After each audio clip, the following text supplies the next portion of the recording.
En position délicate après leur défaite à Monaco, les Guingampais veulent capitaliser face à Metz qu'ils n'ont jamais battu au Roudourou en 6 rencontres de Ligue 1. Les Messins, eux, retrouvent quelques couleurs depuis l'arrivée de leur dernière recrue, notamment le Biélorusse Sergei Krivets et Florent Malouda qui fait son retour à Guingamp, club dans lequel il a porté les couleurs durant 4 saisons.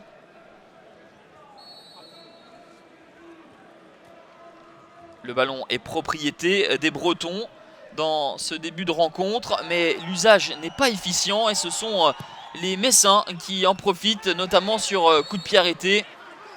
Un premier corner dangereux, ce sera l'arme principale des hommes d'Albert Cartier dans cette première période. D'un corner côté droit, on passe à un corner côté gauche avec Lénine Bakoto. C'est tiré et repris par Gaëtan Buzman. 1-0 pour le FC Metz à la 24e minute.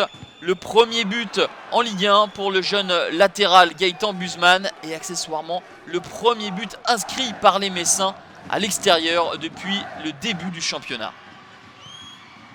Guingamp est mené et va essayer de réagir toujours par le même exercice. Les corners, c'était tenté par l'ancien lyonnais et niçois Jérémy Pied et repoussé par Mfa. Le gardien messin va une nouvelle fois être l'objet d'une polémique. Il percute, semble-t-il, Sambou Yatabaré, mais monsieur Lannoy ne désigne pas le point de pénalty. Pourtant, la sanction suprême semblait être une évidence. C'est la deuxième fois en 2 journées que les Guingampais se voient privés d'un pénalty après celui non sifflé à Monaco la semaine dernière. Et Guingamp va subir des nouvelles situations avec cette frappe pied gauche de l'ancien de la maison, Florent Malouda.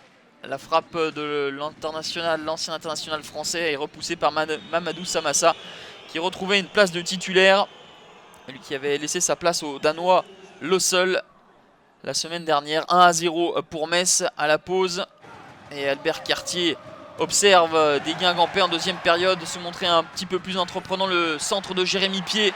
Le ballon vogue au deuxième poteau. La frappe de Claudio Beauvu fait trembler les filets, mais pas du bon côté. Petit filet trouvé par Claudio Beauvu, qui est souvent à l'origine des principales situations des Costarmoricains. Le centre de Beauvu, cette fois-ci, est coupé de la tête par Rachid Alioui. Magnifique intervention d'Emfa, de façon peu académique, mais ô combien efficace. Metz s'impose 1-0, la deuxième victoire consécutive des Grenats, 6e de Ligue 1 avec 11 points. Guingamp est relégable.